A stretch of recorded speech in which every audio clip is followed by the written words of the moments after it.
வணக்கம். இன்னைக்கு நாம நீர்க்கோளம் பத்தின ஒரு விரிவான அலசலுக்குள்ள போக போறோம். நீங்க பகிர்ந்துகிட்ட இந்த பாடப்பகுதி ஆதாரங்களை வச்சுதான் பேச போறோம். பூமியில 71% தண்ணி இருக்குன்னு கேள்விப்பட்டிருக்கோம். ஆனா நமக்கு யூஸ் ஆகுற நல்ல தண்ணீர், அதாவது நன்னீர், வெறும் 3% தானா? எப்படி இது? இந்த ஒரு மாதிரி முரண்பாடு மாதிரி தெரியுற விஷயத்தையும், தண்ணியோட பல வடிவங்களையும் அதோட முக்கியத்துவத்தையும் இந்த ஆதாரங்கள் வழியா நீங்க பார்க்கலாம். முதல்ல இந்த பாடப்பகுதி சில கற்றல் நோக்கங்களை சொல்லுது. அது என்னன்னு பார்த்துட்டா நம்ம எதுல கவனம் செலுத்தணும்னு ஒரு ஐடியா கிடைக்கும். நீர்க்கோளத்தோட சிறப்பம்சங்கள் என்ன, ஒவ்வொரு நீர்நிலையும்னா என்ன, தண்ணியை எப்படி பாதுகாக்கலாம், நீர் சுழற்சி எப்படி நடக்குது, இதெல்லாம் தெரிஞ்சுக்கிறது தான் நோக்கம்னு சொல்றாங்க. ஆரம்பிக்கலாமா? நிச்சயமா. அந்த நோக்கங்கள் ஒரு நல்ல ஸ்டார்டிங் பாயிண்ட். நீர்க்கோளம்னு சொன்ன உடனே எல்லாருக்கும் முதல்ல ஞாபகம் வர்றது பெருங்கடல்கள் தான். ஆனா இந்த ஆதாரம் அதோட வரையறையை இன்னும் கொஞ்சம் விரிவா சொல்லுது இல்லையா? ஆமா, ரொம்ப தெளிவா சொல்லுது. நீர்க்கோளம் என்பது பூமியின் மேற்பரப்பில் உள்ள நீர், நிலத்தடி நீர் மற்றும் காற்றில் கலந்துள்ள நீர் ஆகிய பூமியில் உள்ள மொத்த நீரையும் குறிக்கும் அப்படின்னு இருக்கு. இதுல முக்கியமா கவனிக்க வேண்டியது என்னன்னா, நீர் திடநிலையில, அதாவது பனிக்கட்டியா, திரவமா, அப்புறம் வாயுவா, நீராவியா, இந்த 3 நிலையிலயும் இருக்கிறது நீர்க்கோளத்தோட ஒரு பகுதிதான் சொல்றதுதான். அந்த வரையறையில காற்றில் கலந்துள்ள நீர் அப்புறம் நிலத்தடி நீர் இது ரெண்டும் ரொம்ப முக்கியம். நம்ம கண்ணுக்கு தெரியாத தண்ணி கூட நீர்க்கோளம் தான். இதெல்லாம் சேர்த்துதான் அந்த 71% கணக்கு வருது. ஆனா இதுல கிட்டத்தட்ட 97% உப்பு தண்ணி பெருங்கடல்கள்ல இருக்கிறது. நாம பயன்படுத்தக்கூடிய நன்னீர், அதாவது நல்ல தண்ணி, வெறும் 3% தான். அப்படியா? 71% பரப்புல தண்ணி இருந்தும் யூஸ் பண்ணக்கூடியது வெறும் 3% தானா? இதுல முக்காவாசி எங்க போகுது? அதுதான் விஷயமே. அந்த 3% நன்னீர்ல கூட ரொம்ப பெரிய பங்கு பனிக்கட்டிகளா, பனியாறுகளா இருக்கு. துருவ பகுதிகளிலும் பெரிய மலை உச்சிகளிலும் உறைஞ்சு போயிருக்கு. ரொம்ப ரொம்ப கொஞ்சம் தான் ஆறுகள், ஏரிகள், குளங்கள், அப்புறம் நிலத்தடி நீரா நமக்கு கிடைக்குது. இதனாலதான் பற்றாக்குறை, அதாவது ஸ்கேர்சிட்டின்னு சொல்ற நிலைமை வருது. இந்த பாடப்பகுதியில கொடுத்திருக்கிற கலைச்சொற்கள்ல இதுவும் ஒண்ணு. அதோட முக்கியத்துவம் இதுல தெரியுது. ஓஹோ, அப்போ தண்ணியோட முக்கியத்துவம் நாம நினைக்கிறதை விட ரொம்ப அதிகம். குடிக்கிறது, சமைக்கிறது, துவைக்கிறது, குளிக்கிறது இதுக்கெல்லாம் இல்லாம விவசாயம், கரண்ட் தயாரிக்கிறது, நீர்வழி போக்குவரத்து எல்லாத்துக்கும் தண்ணி தானே அடிப்படை. இந்த பாடப்பகுதி சொல்ற மாதிரி நீர்வாழ் உயிரினங்களோட வீடுன்னு சொல்லலாம். மனுஷ நாகரிகமே நதிக்கரையோட தானே வளர்ந்துச்சு. உணவு உற்பத்தி, பொருளாதாரம், நம்ம உடம்பு ஆரோக்கியமா இருக்கிறதுக்கு கூட தண்ணி அவ்வளவு முக்கியம். இந்த பாடப்பகுதி சொல்ற மாதிரி நீரின்றி அமையாத உலகங்கிறது சும்மா ஒரு பழமொழி இல்ல, அது வாழ்க்கைக்கான அடிப்படை விதி. தண்ணி இல்லைன்னா வறட்சி வரும், பஞ்சம் வரும், ரொம்ப கஷ்டம்தான். சரி, இந்த நீர்க்கோளம் வெறும் கடல் இல்லைன்னு பார்த்தோம். இந்த ஆதாரம் வேற என்னென்ன நீர்நிலைகள் இருக்குன்னு சொல்லுது. முதல்ல பெருங்கடல்கள், ஓஷன்ஸ்.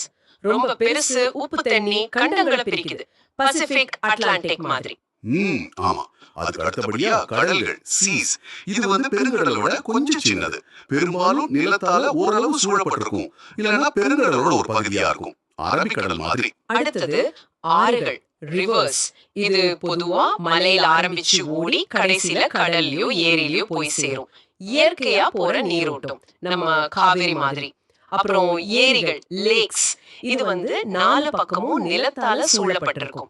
இது நல்ல தண்ணியாவும் இருக்கலாம், உப்பு தண்ணியாவும் இருக்கலாம். கரெக்ட். ஆந்திரால கொள்ளேறு ஏரி நல்ல தண்ணிக்கு உதாரணம். ராஜஸ்தான்ல சாம்பார் ஏரி உப்பு தண்ணிக்கு, அதாவது உவர்ப்பு நீருக்கு உதாரணம்னு கொடுத்திருக்காங்க. இந்த சாம்பார் ஏரி பத்தி ஒரு இன்ட்ரெஸ்டிங்கான விஷயம் அந்த நமக்கு தெரியுமா பெட்டியிலையும் இருக்கு. இந்தியாவோட மிகப்பெரிய உவர்ப்பு நீர் ஏரிகள்ல இதுவும் ஒண்ணு. ஆமா, அந்த பெட்டி செய்திகளுக்கு வருவோம். அதுக்கு முன்னாடி இன்னும் சில வகைகள் இருக்குல்ல. வளைகுடா, கல்ஃப், அப்புறம் விரிகுடா, பே. ரெண்டுமே நிலத்துக்குள்ள போற கடல் பகுதி தான். ஆனா வளைகுடா கொஞ்சம் குறுகலான வழியோட இருக்கும், விரிகுடா கொஞ்சம் அகலமா இருக்கும்னு சொல்றாங்க. கட்ச் வளைகுடா, வங்காள விரிகுடா மாதிரி. இந்த மாதிரி வடிவங்கள் தான் துறைமுகங்கள் அமையறதுக்கு, வியாபாரம் நடக்கிறதுக்கெல்லாம் வசதியா இருக்கு. அதோட ஷேப் தான் முக்கிய வித்தியாசம். சரி, அப்புறம் காயல், லகூன்.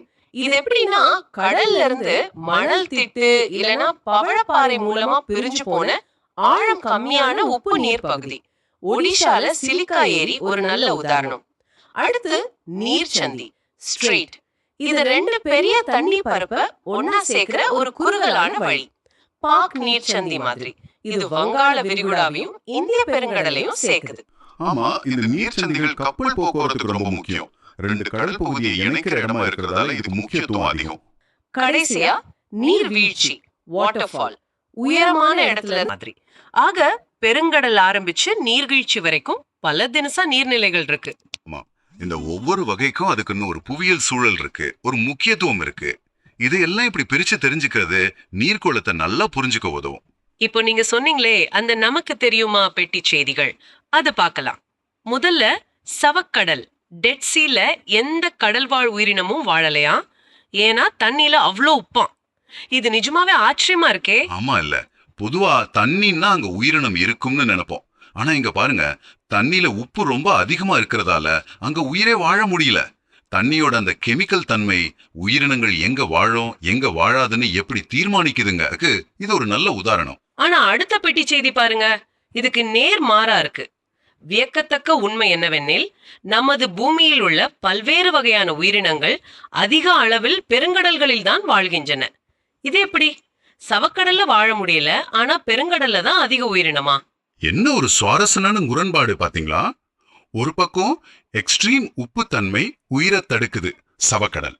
இன்னொரு பக்கம் உப்பு தண்ணி உள்ள பெருங்கடல்கள் தான் பூமியிலேயே அதிகமான உயிரின பன்முகத்தன்மை, அதாவது பயோடைவர்சிட்டி இருக்கிற இடமா இருக்கு. இது என்ன காட்டுதுன்னா, உயிரினங்கள் அது வாழ சூழலுக்கு ஏத்த மாதிரி எப்படி தங்களை மாத்திக்குதுங்கிறதையும், பெருங்கடல்களோட அந்த பரந்த சிக்கலான அமைப்பு எவ்வளவு முக்கியங்கிறதையும் காட்டுது. இது சும்மா ஒரு தகவல் இல்ல, இது உயிரினங்களோட வாழ்க்கை பத்தின ஒரு பெரிய பாடம். மூணாவது தகவல் நாம ஏற்கனவே பேசினதுதான். ராஜஸ்தானில் உள்ள சாம்பார் உப்பு ஏரி இந்தியாவின் மிகப்பெரிய உவர்ப்பு நீரேரிகள் ஒன்று. ஆமா, இது உள்நாட்டுல இருக்கிற உப்பு தண்ணி ஏரிகளோட முக்கியத்துவத்தை காட்டுது. ஏரினாலே நல்ல தண்ணின்னு நினைக்கிறவங்களுக்கு இது ஒரு நல்ல எடுத்துக்காட்டு. இங்க உப்பு கூட தயாரிக்கிறாங்க. மேகங்கள் ஒன்னோட ஒண்ணு மோதுறதால குலிஷன், இது இந்த பாடப்பகுதியில ஒரு கலை சொல்லா கொள்ளையிடுன்னு கொடுத்திருக்காங்க.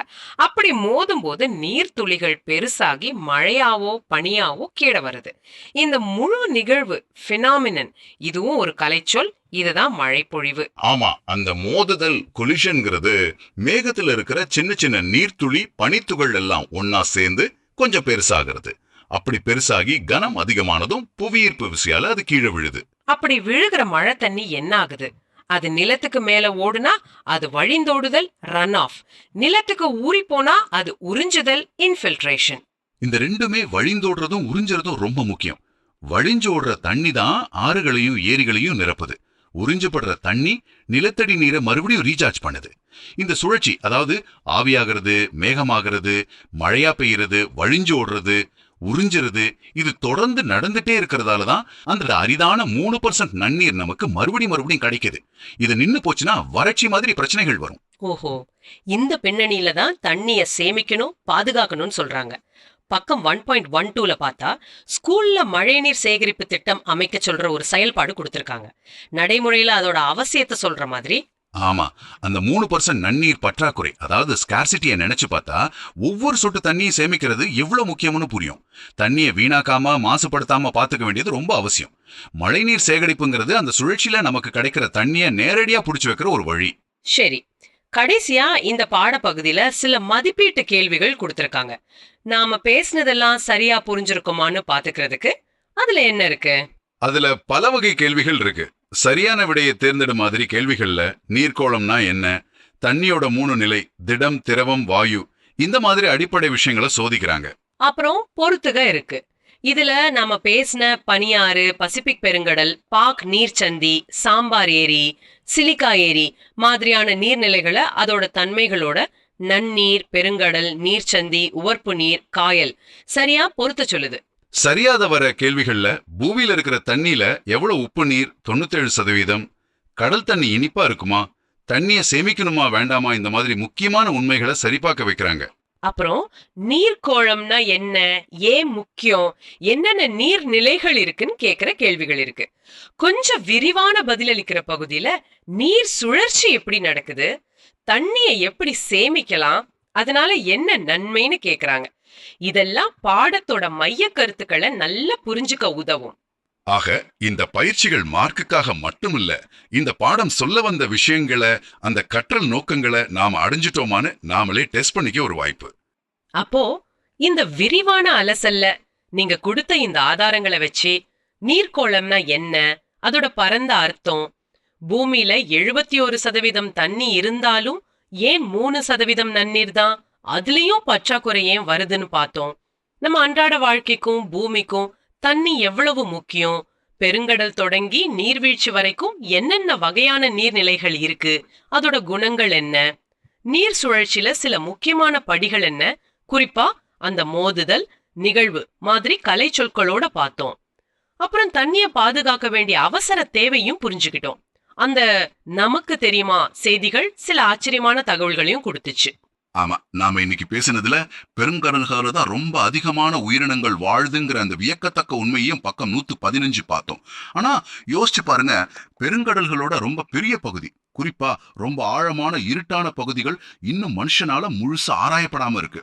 அந்த யாருக்கும் தெரியாத ஆழ்கடல் பகுதிகள்ல நாம நினைச்சு கூட பார்க்க முடியாத என்னென்ன விசித்திரமான உயிரினங்கள் இருக்கலாம், என்னென்ன புவியியல் அதிசயங்கள் இருக்கலாம், என்னென்ன இயற்கை ரகசியங்கள் இன்னும் ஒளிஞ்சிருக்கலாம். அதையெல்லாம் நம்ம கண்டுபிடிச்சா அது பூமியில உயிர் எப்படி தோணுச்சு, எப்படி மாறுச்சுங்கிறத பத்தின நம்மளோட இப்போதைய புரிதல் எப்படி மாத்தோம். ஏன் இந்த பிரபஞ்சத்துல வேற எங்கேயாவது உயிர் இருக்கா இல்லையாங்கிற நம்ம பார்வையை கூட எப்படி மாத்தலாம். இத பத்தி நீங்க இன்னும் யோசிச்சு பார்க்கலாம். இந்த ஆழமான அலசல்ல எங்களோடு சேர்ந்து பயணிச்ச உங்களுக்கு நன்றி. மீண்டும் அடுத்த முறை சந்திக்கலாம்.